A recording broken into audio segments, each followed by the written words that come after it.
Assalamualaikum warahmatullahi wabarakatuh. Perkenalkan, nama saya Zakila Memere Palina dengan NIM 240410600156. Di sini saya akan menjelaskan makalah dari kelompok 8 yang berjudul Identitas kepada Keluarga dan Teman, yaitu budaya, suku, bahasa, dan agama di rumah, sekolah, dan masyarakat. Identitas diri merupakan bagian penting dalam kehidupan manusia yang menjadi dasar untuk mengenali jati diri, asal-usul, serta peran seseorang di lingkungannya. Identitas ini mencakup unsur budaya, suku, bahasa, dan agama yang secara bersama-sama membentuk kepribadian serta cara seseorang berinteraksi dengan orang lain. Nah, kemudian budaya. Budaya merupakan salah satu komponen utama membentuk identitas diri yang berperan menanamkan nilai-nilai, moral, dan tradisi yang diwariskan secara turun-temurun. Kemudian budaya memberikan panduan moral dan sosial tentang bagaimana seseorang harus bersikap dan bertindak di lingkungannya. Misalnya, budaya gotong royong yang berkembang di masyarakat Indonesia bukan hanya untuk kerjasama, melainkan juga cerminan rasa solidaritas dan tanggung jawab bersama. Setiap suku memiliki sistem nilai, adat istiadat, dan cara pandang terhadap kehidupan yang menjadi ciri khas tersendiri.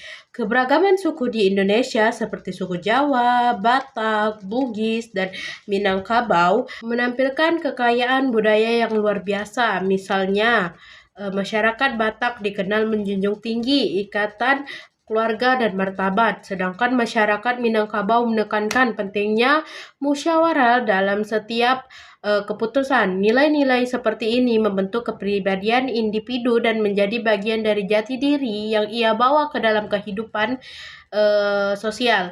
Bahasa juga merupakan aspek penting yang memperkuat identitas diri seseorang. Bahasa bukan sekadar alat komunikasi, melainkan simbol dari kebudayaan dan identitas kolektivitas suatu masyarakat. Melalui bahasa, individu mengekspresikan nilai-nilai, emosi, dan pemikiran yang mencerminkan latar belakang budayanya. Agama, sebagai komponen spiritual dalam kehidupan manusia, berfungsi memberikan arah moral dan etika dalam membentuk identitas diri.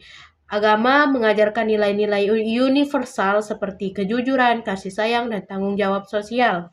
Di sini saya akan menjelaskan makalah dari kelompok 9, yaitu sikap menghormati, menjaga, dan melestarikan keberagaman budaya tersebut dalam Bhinneka Tunggal Ika.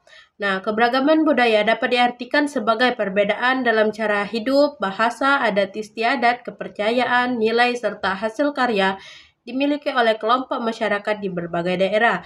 Indonesia adalah negara kepulauan yang terdiri dari ribuan pulau yang tersebar dari Sabang sampai Merauke. Nah, dengan lebih dari 1.300 suku, bangsa, dan ratusan bahasa daerah yang berbeda, kondisi geografis yang luas dan bervariasi ini menjadi salah satu faktor utama yang melahirkan beragam bentuk budaya yang unik di setiap daerah. Dengan demikian, keberagaman budaya bukan hanya menggambarkan perbedaan lahirianya, tetapi juga mencerminkan kekayaan spiritual, sosial, dan intelektual. Budaya sangat penting diterapkan dalam kehidupan masyarakat karena Indonesia merupakan negara yang memiliki keanekaragaman suku, agama, ras, dan adat istiadat yang sangat luas. Setiap daerah memiliki ciri khas budaya yang berbeda, mulai dari bahasa, pakaian, makanan, hingga sistem kepercayaan. Jika perbedaan tersebut tidak disikapi dengan rasa saling menghormati, maka potensi terjadi konflik sosial akan meningkat. Oleh karena itu, sikap saling menghargai menjadi fondasi utama untuk menjaga kerukunan, persatuan, dan kedamaian di tengah masyarakat yang majemuk. Sejak diperkenalkan oleh Kerajaan Majapahit pada abad ke-14, semboyan Bhinneka Tunggal Ika telah menjadi pilar dalam memperkuat persatuan di tengah keberagaman budaya Indonesia. Secara harfiah, fase ini berasal dari bahasa Jawa kuno yang berarti berbeda-beda tapi tetap satu juga. Nah, hal ini menunjukkan pengakuan atas keberagaman budaya, namun menggarisbawahi kesatuan yang mendasari identitas nasional. Semboyan ini memainkan peran penting dalam memperkokoh persatuan di tengah keberagaman budaya dengan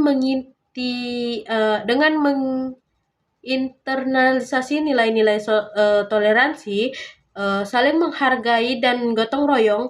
Masyarakat Indonesia dapat hidup berdampingan meskipun memiliki latar belakang budaya yang berbeda. Contohnya adalah adat istiadat, tradisi keagamaan, seni, dan bahasa yang beragam, tetapi tetap menyatu dalam kesatuan bangsa. Kemudian di sini saya akan menjelaskan dari kelompok 10 yang berjudul karakteristik lingkungan rumah dan sekolah sebagai bagian NKRI dan sikap menjaganya. Nah, lingkungan rumah adalah ruang pertama bagi anak dalam mengenal nilai kebangsaan. Rumah tidak hanya berfungsi sebagai tempat tinggal, tetapi juga sebagai pusat pendidikan informal. Di rumah, anak belajar disiplin, tanggung jawab, dan kebersamaan. Nilai-nilai ini menjadi dasar pembentukan karakter warga negara. Nah, dalam konteks NKRI, rumah berperan sebagai pondasi persatuan bangsa. Rumah yang harmonis akan melahirkan generasi cinta tanah air. Hal ini menunjukkan bahwa rumah adalah bagian integral dan sistem sosial nasional. Nah, oleh karena itu, rumah memiliki karakteristik penting sebagai bagian dari NKRI. Sekolah merupakan lembaga pendidikan formal yang berfungsi sebagai pusat pembentukan karakter kebangsaan. Di sekolah, siswa tidak hanya memperoleh pengetahuan akademik, tetapi juga nilai-nilai moral, sosial, dan nasionalisme di lingkungan sekolah, dan nasionalisme. Nah, lingkungan sekolah menjadi miniatur masyarakat yang mencerminkan keberagaman Indonesia. Interaksi antar siswa dan dari belakang berbeda melatih sikap toleransi dan persatuan. Guru berperan sebagai teladan dan menanamkan sikap toleransi. Guru berperan sebagai teladan dalam menanamkan nilai kebangsaan. Kurikulum sekolah juga dirancang untuk memperkuat identitas nasional. Dengan demikian, sekolah memiliki karakteristik penting sebagai bagian dari NKRI. Lingkungan sekolah adalah wadah nyata pembentukan warga negara yang berkarakteristik. Menjaga lingkungan rumah dan sekolah merupakan salah satu wujud nyata cinta terhadap NKRI. Lingkungan yang bersih, sehat, dan tertata tidak hanya mencerminkan kepedulian individu terhadap dirinya sendiri, tetapi juga menunjukkan tanggung jawab sosial sebagai warga negara.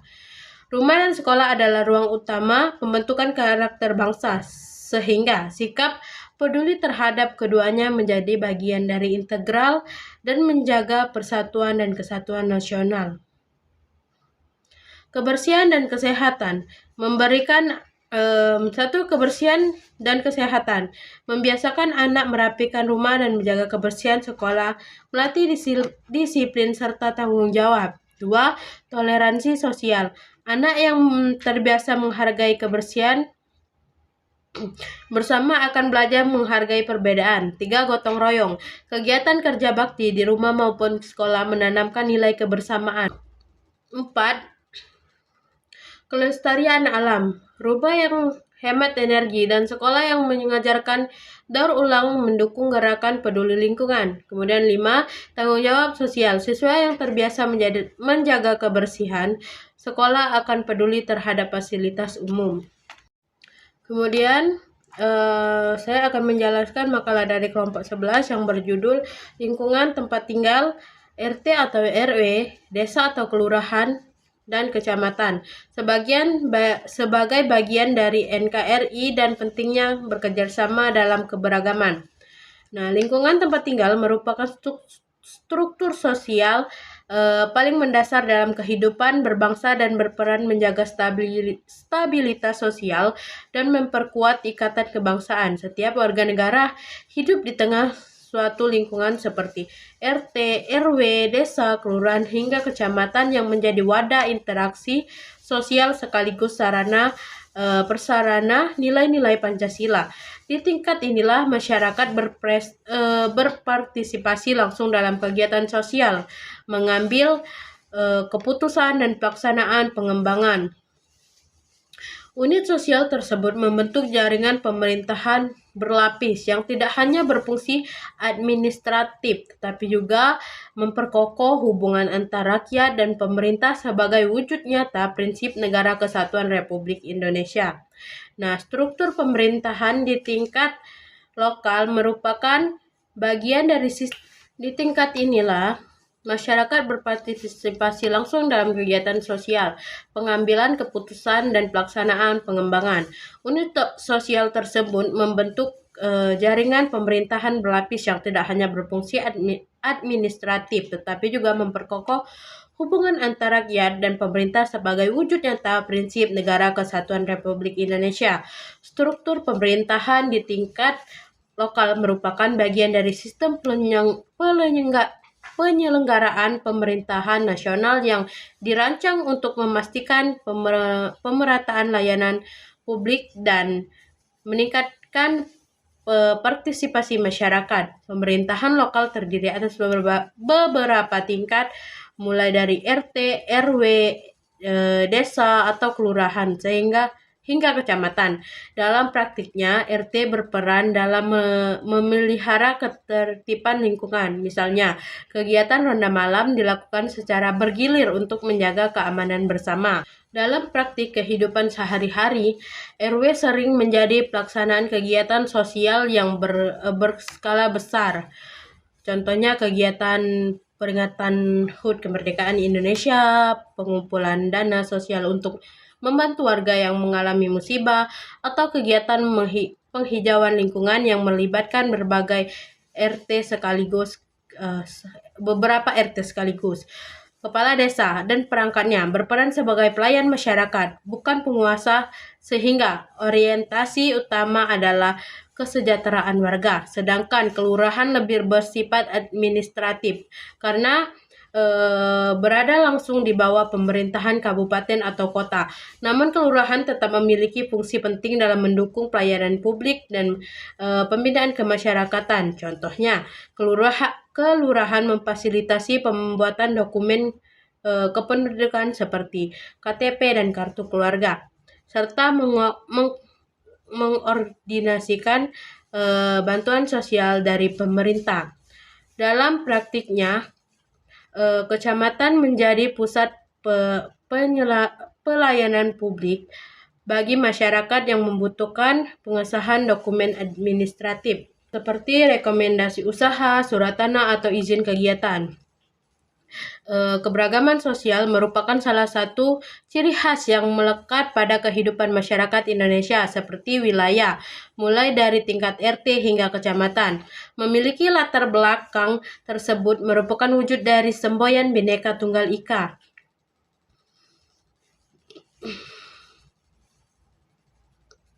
Seperti rekomendasi usaha, surat tanah, atau izin kegiatan. Keberagaman sosial merupakan salah satu ciri khas yang melekat pada kehidupan masyarakat Indonesia, seperti wilayah mulai dari tingkat RT hingga kecamatan, memiliki latar belakang budaya, agama, suku, dan tradisi yang berbeda-beda. Keberagaman tersebut merupakan wujud asli dari semboyan Bhinneka Tunggal Ika yang menegaskan bahwa perbedaan bukanlah pemisah, melainkan kekuatan nyata menyatukan bangsa. Lingkungan tempat tinggal menjadi cermin nyata bagaimana masyarakat hidup berdampingan secara damai dengan menghargai perbedaan yang ada. Kerjasama merupakan nilai fundamental yang menjadi dasar dan membangun kehidupan sosial yang harmonis di tengah keberagaman masyarakat Indonesia dalam kehidupan sehari-hari. Kerjasama tidak hanya berarti melakukan sesuatu secara bersama, tetapi juga mencerminkan kesadaran akan tanggung jawab sosial dan rasa saling memiliki di antara anggota masyarakat. Di lingkungan tempat tinggal, kerjasama menjadi sarana mempererat hubungan antar warga dari berbagai latar belakang, budaya, agama, dan status sosial.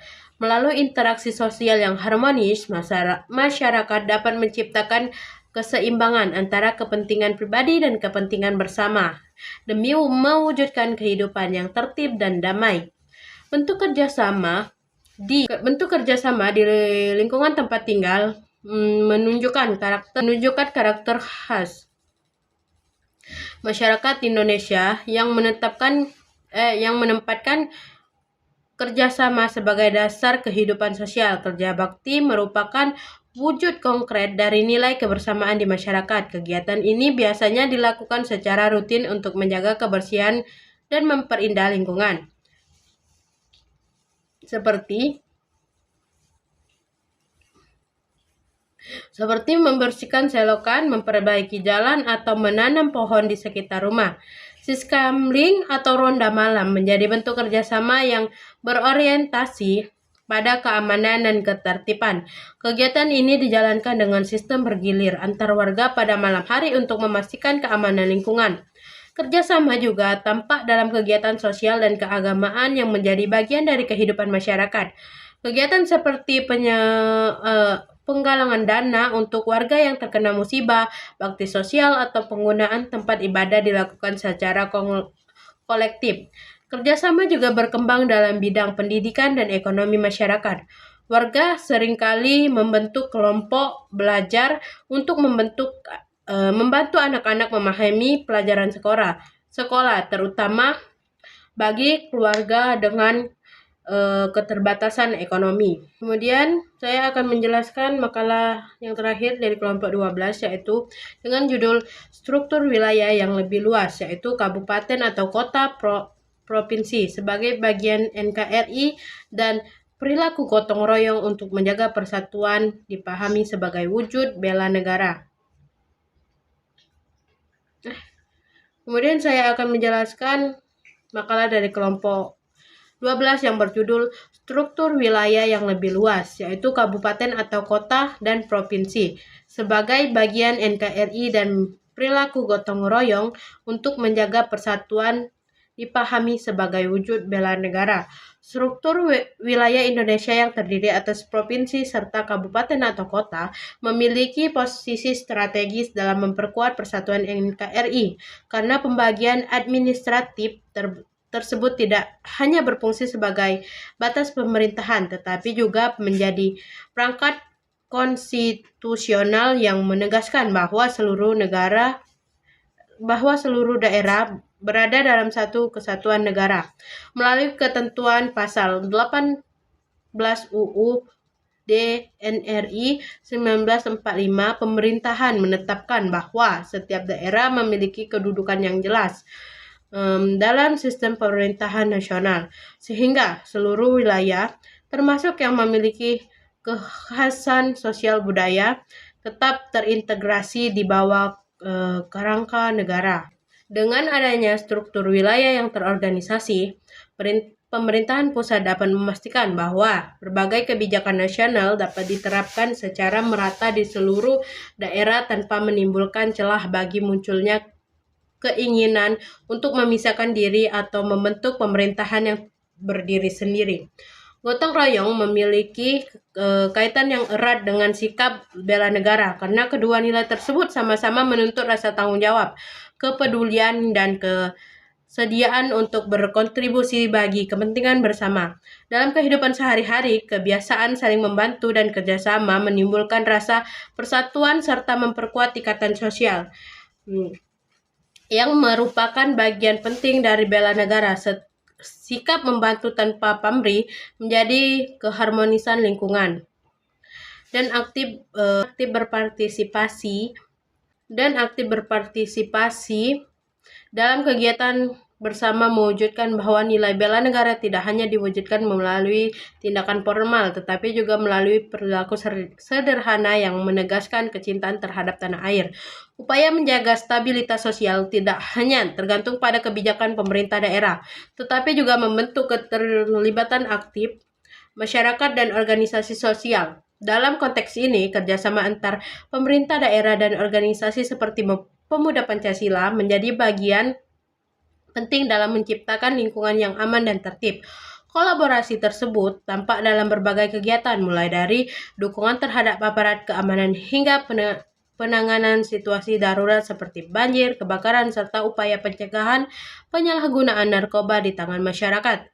Secara keseluruhan, modernisasi individualisme dan konflik kepentingan menjadi tantangan nyata yang perlu dihadapi dan upaya mempertahankan nilai gotong royong. Ketiga faktor tersebut tidak hanya mengubah cara masyarakat berinteraksi, tetapi juga mempengaruhi cara mereka mengubah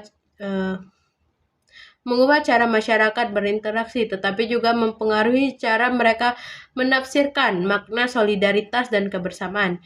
Jika tidak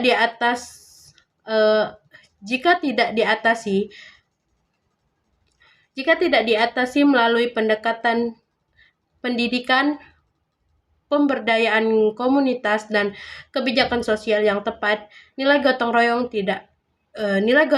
dapat semakin tergerus oleh perubahan sosial yang